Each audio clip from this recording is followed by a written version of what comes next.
मनुष्य जीवन को दुनिया की सबसे सुंदर, सबसे महान रचनाओं में गिना गया है। का ईश्वर अंश जीव अविनाशी, चेतन अमल सहज सुख राशि। ईश्वर ने अपना अंशी बनाया हमें और आपको। इंसान परमात्मा की ही तमाम चमत्कारी शक्तियों का एक छोटा सा पुतला है। चाहे हमें बाहर से ना दिखाई देता हो, पर मनुष्य के जीवन में उसके अंदर की आत्मा, उसके अंदर की शक्ति अगर चाहे तो जीवन में बहुत कुछ कर सकती है। गोस्वामी जी कहते हैं, परमात्मा ने हमें अपना स्वरूप, अपना अक्स, अपना स्वरूप करके संसार में भेज दिया। पर इस स्वरूप को हम और आप अगर पहचान लें तो ही हमारा जीवन सार्थक होगा।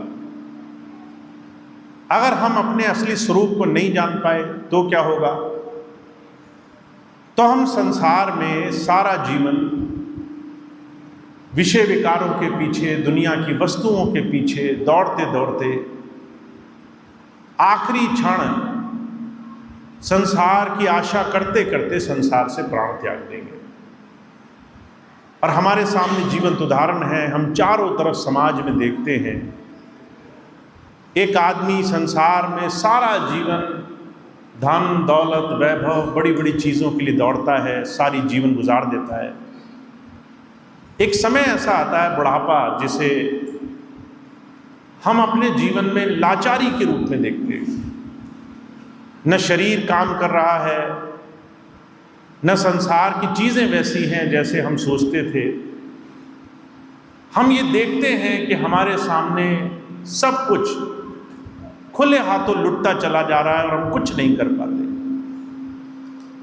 और सिकंदर एक बादशाह हुआ, उसने बात कही है कि जब मौत सामने आती है तो उसके बाद आपकी कमाई हुई दौलत, आपका कमाया हुआ नाम, प्रतिष्ठा, दुनिया की बड़ी से बड़ी चीज़ भी आपकी उस आखिरी घड़ी को रोक नहीं सकती।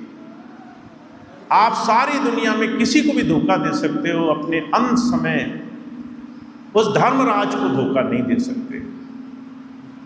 महाराज जी कहा करते थे, अगर जन्ना और मरना यही महानता होती, हम आए संसार में कमाते रहे और मर गए। अगर गोस्वामी जी ने इसी को महानता कहा होता तो दुनिया में हर एक इंसान महान होता। तो क्या आज हमें लग रहा है कि हम महान हैं क्योंकि हम संसार में जो कर रहे हैं करेंगे और गवाएंगे? गोस्वामी जी कहते हैं इसका नाम महानता नहीं है। हम तब तक महान नहीं बन पाएंगे। कहा चेतन अमल सहज सुख राशि। जब तक चेतन नहीं होंगे। चेतन कहते हैं जागने को। अगर किसी सोते हुए इंसान को आप जगा दें घर में, तो उसका अंधकार, उसका नशा, उसकी नींद, उसकी थकान सब टूट जाती है और वो जाग कर देखता है संसार वैसा नहीं है जैसे सोते हुए दिखाई दे रहा था। ऐसे ही हर एक इंसान को चेतना के साथ जोड़ने से हमें इस चीज़ का एहसास होता है कि जीवन वो नहीं है जो हम देख रहे थे। अब कौन सा जीवन हम देख रहे थे, इसकी कल्पना हम अपने अपने जीवन में झांक करके देख सकते हैं। अगर मैं आपसे कहूं कि आप अपने जीवन को एक बार नज़र मार कर देखो कैसा चल रहा है, तो आप कहेंगे वही दाल रोटी, वही मान सम्मान की लड़ाई, वही इज्जत आबरू के लिए भाग दौड़, वही संसार में अपने आप को बचाने, कहीं अपने आप को सही ठिकाने से लगाने की दौड़ लगी हुई है।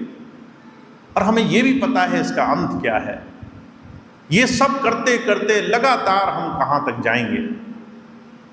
इसीलिए महाराज जी कहा करते थे, जब हम अपने जीवन को देखते हैं और हमें इस चीज़ का एहसास होता है कि ये जीवन तो हर एक आम दूसरे जीवन की तरह ही है, हर एक इंसान ऐसे ही जी रहा है, फिर मुझ में, तुम में और किसी एक पशु पक्षी में भेद कैसे हुआ? एक जानवर भी खाता है, पीता है, अपने परिवार की रक्षा करता है, अपने परिवार को बचाने के लिए दूसरों से लड़ता है, वही सारे काम हम भी कर रहे हैं।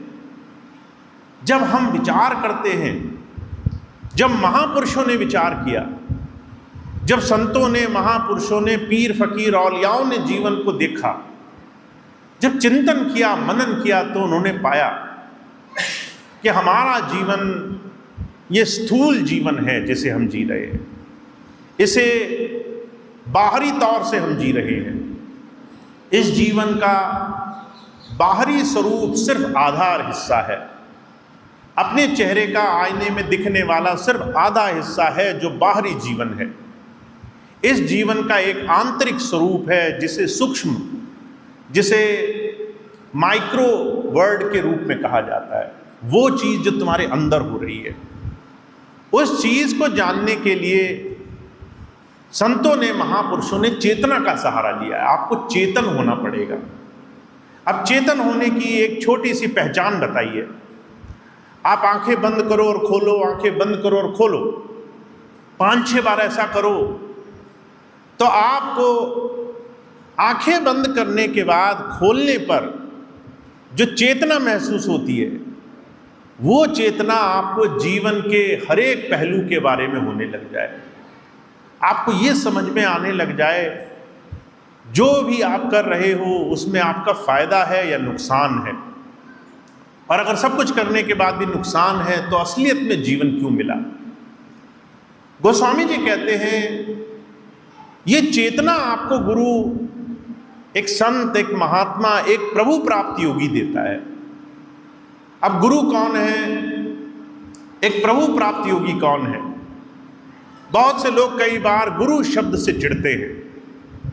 हम अपने आप भी तो सब कर सकते हैं, हमें गुरु की आवश्यकता क्या है। महाराज जी कहा करते थे गुरु कोई और नहीं, वो एक मार्गदर्शक है जिसने कुछ पाया और वो तुम्हें उस चीज़ का थोड़ा सा सहारा दे सकता है। अगर वो चीज़ तुम्हें अच्छी लगे तो वो चीज़ तुम जीते जी अपने अभ्यास से पा सकते हो। गुरु तुम्हें उस दिशा की तरफ इशारा करता है जो तुम्हें इस जन्म और मरण से, इस बार बार माया के पसारे से, इस जन्म जन्मांतरों से बचाने का रास्ता दे सकती है। गुरु आपको जीवन में, आपके जीवन से चेतना से जोड़ने के लिए आता है। कबीर साहब ने कहा है जिसने भी संसार में जन्म लिया उसने संसार में गुरु की संगत जरूर करी है। कहा राम कृष्ण से को बड़ो तिन्ही तो गुरु कीन, 3 लोक के नायका गुरु आ गया भी। भगवान राम आए त्रेता युग में, उन्होंने अपनी आध्यात्मिक शिक्षा के लिए गुरु वशिष्ठ के चरणों में जाकर के स्थान पाया। गुरु वशिष्ठ उस वक्त के अंतर्ज्ञानी महात्मा कहलाते थे जिन्होंने आत्मज्ञान किया था। जब भगवान कृष्ण हुए उनके पढ़ाई लिखाई के गुरु गुरु सांदीपन थे, पर उनके अंतर गुरु से, उनके अंतर ज्ञान के गुरु याज्ञवल्क्य, जिन्होंने उन्हें अंतर ज्ञान दिया, जब बाद में जाकर के वो योग ऋषि कहलाए। हुजूर कहा करते थे भगवान राम को भी किसी पूर्ण गुरु के पास जाकर बैठना पड़ा, भगवान कृष्ण को भी किसी पूर्ण गुरु से ज्ञान लेना पड़ा। जितने जितने महापुरुष आए उन्होंने जीवन में साधना करी, इसलिए क्योंकि वो ये जान जाएं कि तुम शरीर से अलग एक ऐसी शक्ति हो जो कुछ भी कर सकती हो संसार में, जिसे कुछ भी प्राप्त हो सकता है, जिसे जीवन के सारे सुख मिल सकते हैं। पर उसके लिए तुम्हें आत्मज्ञान पाना पड़ेगा, उसके लिए तुम्हें अपने अंतर साधना से जुड़ना पड़ेगा। अब साधना बहुत आसान सा, बहुत सरल सा एक तरीका है जिसे कई बार मैं, जितने भी लोग ध्यान भक्ति साधना को मुश्किल मानते हैं उनको बहुत आसानी से समझाना चाहता हूँ। जैसे रात को आप सोने जाते हो, सोना जैसे दुनिया की सबसे आसान क्रियाओं में एक है।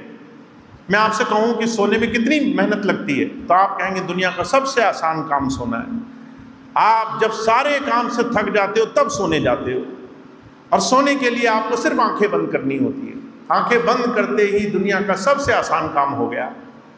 आसान काम जितना ही आसान ध्यान है, इतना ही आसान साधना है। पर सिर्फ तब जब हमें उसकी चाह होती है, जब हम उस चीज़ को पाना चाहते हैं, जब हमें उस चीज़ की समझ आ जाती है।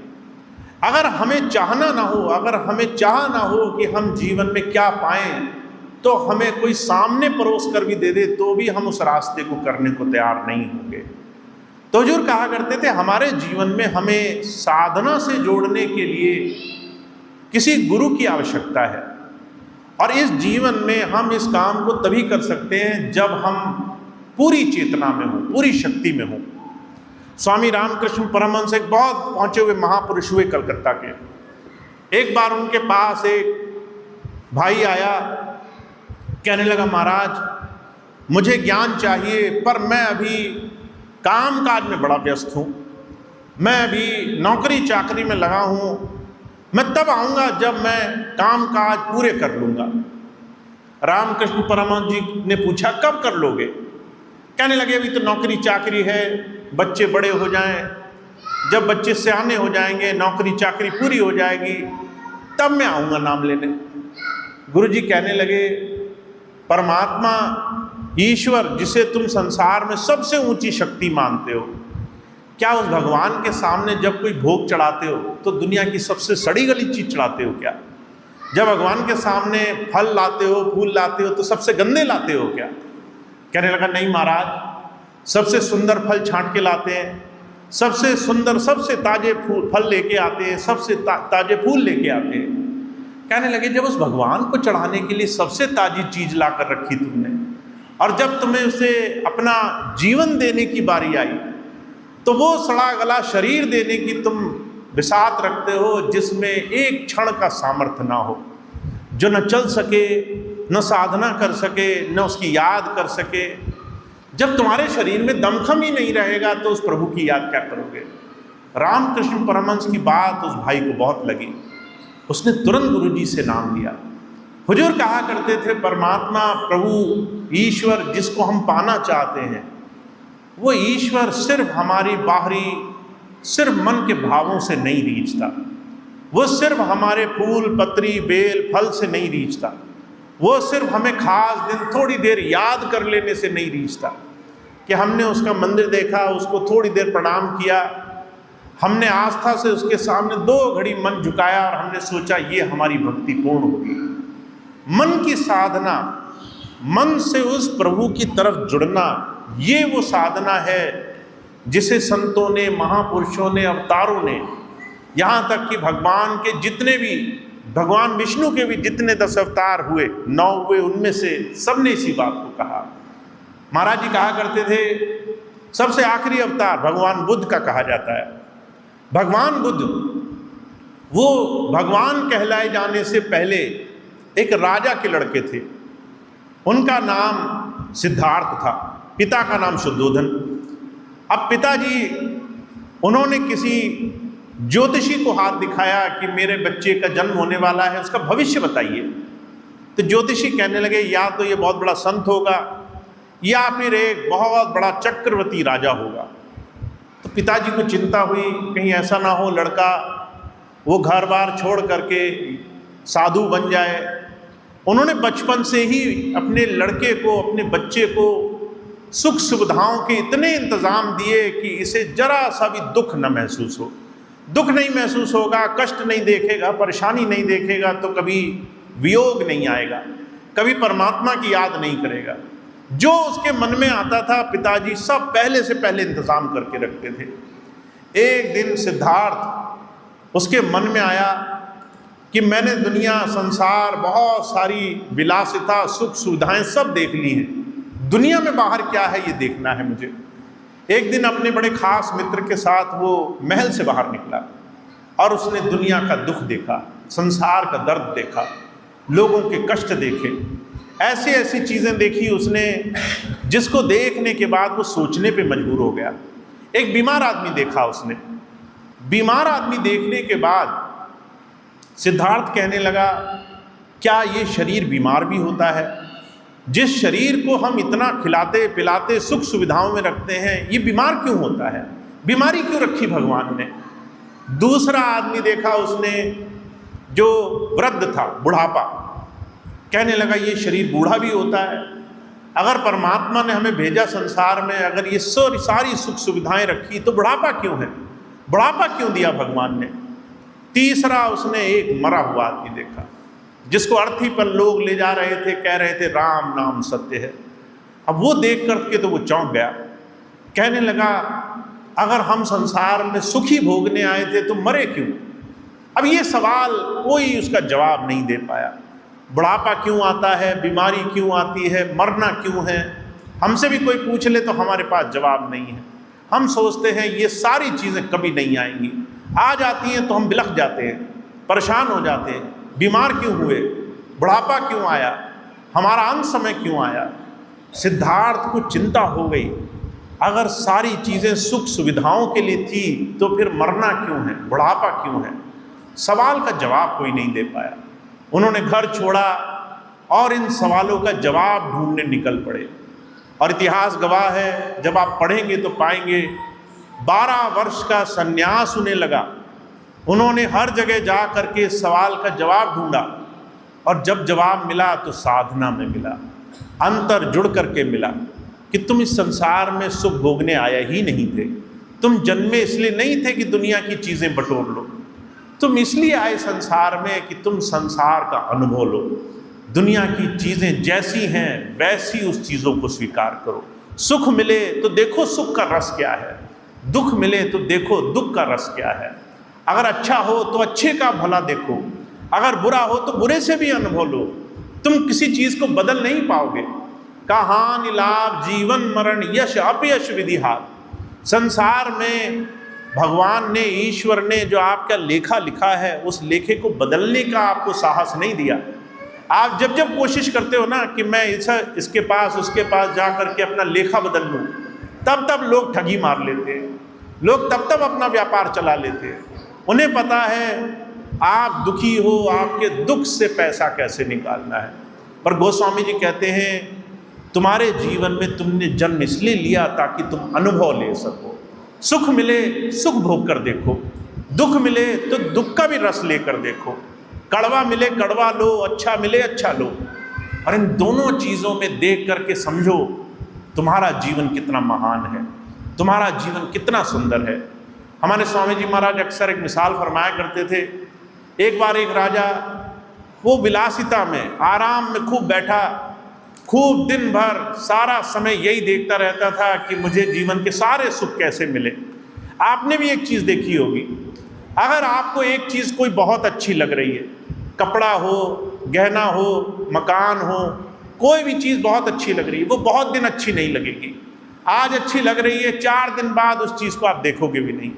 आज आप जिस साड़ी के लिए, जिस कपड़े के लिए, जिस गहने के लिए, जिस ज़मीन के टुकड़े के लिए भाग रहे हो, कोई 5 दिन बाद पूछेगा तो आपके लिए मिट्टी की तरह होगी, क्योंकि वो सारी चीज़ें साधारण हो चुकी हैं, वो सारी चीज़ें आम हो चुकी हैं। रोज़ देखते हो उसे, उसमें अब रस नहीं मालूम पड़ रहा, वो उतनी सुंदर नहीं दिख रही है। ये बात राजा रोज महसूस करता था। सुख क्या है, जो मुझे मिलता है 2 दिन बाद फीका लगता है, बड़ा दुखी रहता था। एक दिन एक साधु आए, महात्मा आए, महात्मा कहने लगे तुम्हें मैं सुख बता सकता हूँ, सुख क्या है। अब राजा बड़ा चिंतित हुआ, कैसे मुझे पता चलेगा। तो उसे ले करके वो महात्मा एक सड़क के किनारे गए। जब सड़क के किनारे गए तो देखा एक आदमी कूड़े से बीन करके कुछ खा रहा है। अब राजा को बड़ा आश्चर्य हुआ, मेरा दरबार बड़ी बड़ी चीज़ें खाने को लोग कूड़े से बीन कर क्यों खा रहे हैं। वो गया उसके पास, दोनों ने भेष बदला था, जा कर के पूछा। वो कहने लगा कि मैं तो बड़ा शुक्रगुजार हूँ, मुझे जो है कम से कम खाने को तो मिल रहा है। सामने एक आदमी है, उसकी मति मारी गई, बुद्धि खत्म हो गई। बेचारा आए दिन जब चाहे वो लोगों के सामने, तेज चलती सवारियों के सामने कूद जाता है। मैं तो उसे देख देख करके घबराता हूँ, न जाने कब मर जाएगा, न जाने कब प्राण निकल जाएंगे। मैं सोचता हूँ मैं तो बड़ा सुखी हूँ, कम से कम कूड़े में से ही कम से कम मुझे पेट भरने का साधन मिल गया। राजा को बड़ा होश आया, कहने लगा ओहो, इसके पास खाने को नहीं है फिर भी शिकायत नहीं कर रहा है, इसको जो मिल गया ये उसमें भी सुखी हो रहा है। वो दूसरे व्यक्ति के पास गया जो बार बार गाड़ियों के सामने, चलते वाहनों के सामने कूद रहा था। जब उसके पास गया तो उसने कहा, मैं तो बड़ा राज़ी हूँ, खुश हूँ, कम से कम मैं बार बार अपनी बुद्धि के कारण किसी चलते वाहन के सामने कूद जाता हूँ। मैंने तो उस आदमी को देखा जो है आई गाड़ी के सामने कूद गया, उसका सर फट गया, उसको अभी अभी वैद्य जी के यहाँ ले गए। अब राजा ने सोचा इस आदमी को भी कष्ट नहीं है, ये आदमी भी शुक्र मना रहा है। जब तीसरे आदमी के पास गया जो चोट लगी, जो वैद्य जी के यहाँ गया, तो कहा भाई तुम बहुत दुखी हो, तुम्हें बहुत चोट लगी, तकलीफ में होगे। वो कहने लगा मैं बड़े आराम में हूँ, कम से कम जान बच गई मेरी। वो सामने मैं एक आदमी को देख रहा हूँ, कब से उसे ढक करके रखा हुआ है, उसके तो प्राण ही नहीं बचे, वो तो जो है मेरी आंखों के सामने दम छोड़कर चला गया। अब राजा को इस बात को होश आया, सुख किस चीज़ का नाम होता है? सुख चीज़ों के पीछे भागने का नाम नहीं होता। सुख जो मिल गया उसके लिए उस प्रभु का शुक्राना अदा करने का नाम होता है। जो तुम्हें परमात्मा ने दे दिया उसका धन्यवाद करना, ये सुख है। जो नहीं मिला उसके पीछे भागते रहना सुख नहीं है। इसलिए हमारे स्वामी जी महाराज अक्सर एक बात कहा करते थे, संत जब तुम्हें जीवन जीना सिखाता है तो वो तुम्हें जीवन में उस प्रभु की मौज में रहना सिखाता है, उस प्रभु के साथ जुड़ना सिखाता है, उस प्रभु के साथ जीते जी हम कैसे जुड़ पाएंगे जिससे जीवन सार्थक हो। जीवन की महानता इस बात में है कि तुम उस प्रभु को हर जगह देख पाओ, इस बात में नहीं कि तुम उस परमात्मा की दी हुई संसार की हर एक वस्तु को भोगो और फिर भी तुम खाली रह जाओ। तो जो कहा करते थे हमारे जीवन में हमें ये रास्ता तब मिलेगा जब हम किसी अनुभवी जागे हुए पुरुष के साथ बैठना स्वीकार कर लेंगे। जब ऐसे महापुरुष के साथ बैठने से हमारे अंदर रस पनपने लग जाएगा तो वो बहुत भाग्यशाली होते हैं जीवन में, जो संसार के काम तो करते ही हैं पर संसार के काम करने के साथ साथ किसी साधु संत महापुरुषों की उनकी अनुभव वाणियों से उन्हें प्रीति हो जाती है। कबीर साहब इस बात को बहुत खुले शब्दों में कहा करते थे, गृहस्थी सेवे साधु को, साधु सिमरे राम, या में कुछ धोखा नहीं सरे दूर के काम। जो गृहस्थ में हैं, गृहस्थ के काम बहुत होते हैं। अगर आप घर में हो तो आपको बहुत जिम्मेदारी निभानी है, घर की भी जिम्मेदारी निभानी है, बाहर के काम काज भी निभाने हैं, बाहर की तमाम चीज़ों के लिए तरह तरह से जतन भी करने हैं। कबीर साहब कहते हैं गृहस्थ छोड़ने की ज़रूरत नहीं है, तुम जहाँ हो वहीं रहो। पर क्या करो, तुम दुनिया की जिम्मेदारी पूरी करो, साथ साथ किसी ऐसे के साथ भी तुम्हारा प्रेम हो जाए जिसने उस प्रभु से प्रेम जोड़ रखा है, किसी साधु के साथ जिसे साधुता आती हो, जो तुम्हें सुखी रहना सिखा सके, जो तुम्हारी भाग दौड़ कम कर सके। तुम संसार में रहोगे, लोगों को देखा देखी तुम्हारे अंदर भाग दौड़ आ जाएगी, दूसरे को देखोगे मन में लालच पैदा हो जाएगा, दूसरे के पास उतना मेरे पास क्यों नहीं। वहाँ एक साधु तुम्हें शांत करेगा, साधु तुम्हें जीवन में सुख का सही मतलब सिखाएगा। तो कबीर साहब कहते हैं गृहस्थ साधु की संगत मिल जाए अगर, तो तुम्हारे जीवन में तुम संसार में रहते हुए भी संसार से बचने का तरीका सीख जाते हो। कहा जैसे जल में कमल निरालम, मुर्गा ए निशाने, सूरज शबद भव सागर तरिए, नानक नाम बखाने। गुरु नानक देव जी महाराज कह रहे हैं तुम्हें ऐसा बनना है जैसे कमल का फूल होता है। कमल के फूल को कभी आप तालाब में देखिए, कीचड़ में, गंदगी में, तरह तरह के पानी में वो कमल का बड़ा सुंदर सा फूल खिलता है। पर जब आप उस कमल के फूल पर पानी की बूंद डालने की कोशिश करेंगे तो वो बूंद वहाँ टिकेगी नहीं, वो पानी की बूंद नीचे गिर जाएगी। हुजूर कहते हैं ऐसे कमल की तरह सुंदर बनो, पर जो है दुनिया में रहते रहते दुनिया के असर से खाली रहो। दुनिया हजार तुम पर गंदगी फेंके, तुम्हारे ऊपर वो गंदगी रहने ना पाए। दुनिया तुमसे हजार ताने मारे, वो तमाम तानों की वजह से तुम गलत ना हो जाना, तुम गलत तरीफ में मत चल जाना। दूसरा उदाहरण दे रहे हैं, कहते जल मुर्गा भी, जैसे जल मुर्गा भी एक पक्षी होता है, एक ऐसा पक्षी होता है जो पानी में रहता है और जब पानी से उड़ता है तो उसे अपने पर नहीं सुखाने पड़ते, उसके पर पानी में रहने के बाद भी पानी का असर नहीं लेते। कहते वो जल से उड़ता है और सीधे आकाश में चला जाता है। कहते ऐसा बनना, पानी में संसार ये ऐसे माया जाल की तरह है जहाँ चारों तरफ लोग तुम्हें संसार की तरफ खींचेंगे, पर तुम्हें साधु की अगर संगत मिल गई तो तुम दुनिया में रहोगे पर दुनिया के पीछे नहीं भागोगे, दुनिया से आज़ाद रहोगे, संसार के सारे काम करोगे, पर संसार से निराले होकर के तुम्हारे जीवन में उस प्रभु से लौ लगी होगी, उस प्रभु नाम से तुम्हारा जीवन गुजरा होगा। तो साधु संतों को पाना, उनकी संगत पाना आसान नहीं है, उनसे कुछ लेना आसान नहीं है, वो आसानी से नहीं देते कुछ भी। अगर आपको किसी महापुरुष से पाना है तो पात्र बनना पड़ेगा। आपको जब वो देख लेंगे कि आप तैयार हो, जब आप कुछ पाने के लिए पूरी तरीके से अपने जीवन को ढालने के लिए तैयार हो, खुद मांगने आए हो, तब वो आपको कुछ देते हैं। तो हुजूर कहा करते थे, हम गृहस्थ में हैं, कलयुग में हैं, हमारे जीवन में अगर हमें साधु संतों महापुरुषों का सानिध्य मिला है तो समझ लीजिए चमत्कार हो चुका है।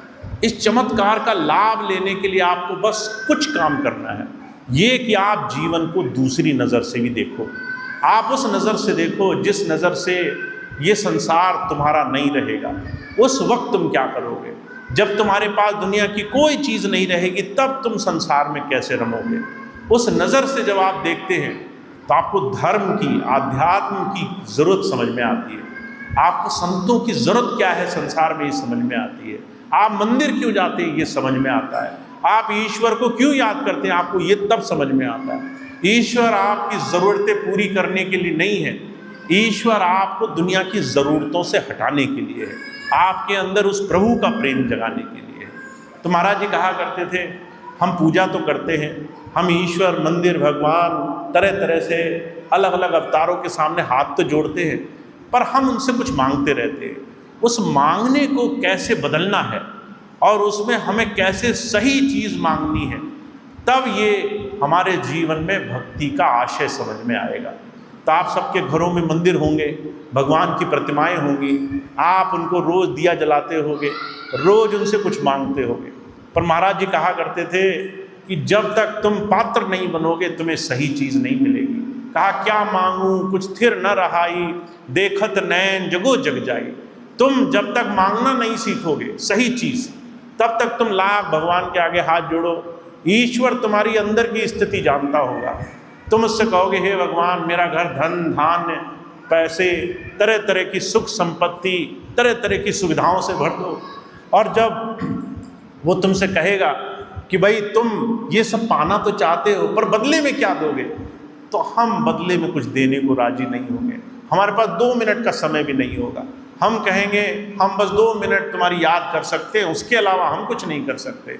तो हुजूर कहा करते थे, इस बात का ध्यान रखना, तुमने ईश्वर के आगे हाथ जोड़े और 2 मिनट है तुम्हारे पास देने के लिए, तो एक दिन भगवान भी कहने लगेगा कि भाई तुमने मुझे 2 मिनट दिए, मैं भी तुम्हें 2 ही मिनट दूंगा।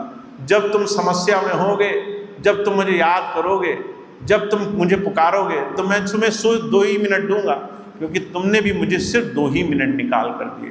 तो याद रखना, जितना दोगे उतना ही पाओगे, जितना उसे जिस तरीके से याद करोगे उसी तरीके से उससे कुछ प्राप्त होगा। तो हम भाग्यशाली तो बहुत हैं, जीवन में बहुत कुछ समझने का और सही तरीके से कमाने का अवसर मिला है, पर कमाना कैसे है ये तुम्हें सिर्फ गुरु बता सकता है, सिर्फ वही तुम्हें बता सकता है ईश्वर से तुम्हें कुछ मिलेगा कैसे। तो आप जीवन को ऐसे जीना शुरू करें जिसमें आप अपने आप को ईश्वर से जब जोड़ना चाहते हैं तो सही तरीके से जुड़ने का तरीका आ जाए आपको। तो हमारे स्वामी जी महाराज की यही बात है, आपको जीवन जीना आ जाए, उस प्रभु से कैसे मांगना है ये आ जाए, कैसे उससे जुड़ना है ये तरीका आ जाए, जिससे आपका एक एक क्षण जीवन में सार्थक हो सके। तो इतनी बात मैं कहूँगा, आज इतनी बात कह के मैं अपनी बात समाप्त करता हूँ। आप सभी का बहुत बहुत धन्यवाद, आपने अपना कीमती समय निकाला, सत्संग में आए, यहाँ पर बैठे और उस मालिक की याद करी।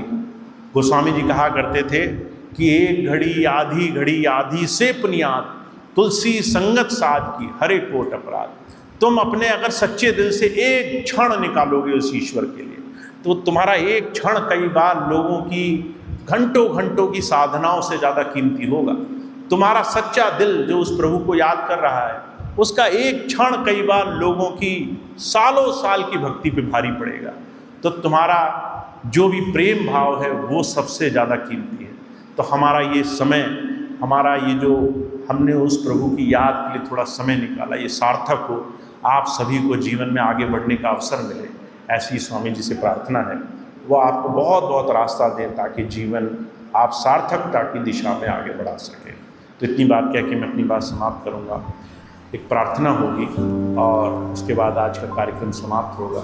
एक प्रार्थना करेंगे और उसके बाद आज का कार्यक्रम समाप्त होगा।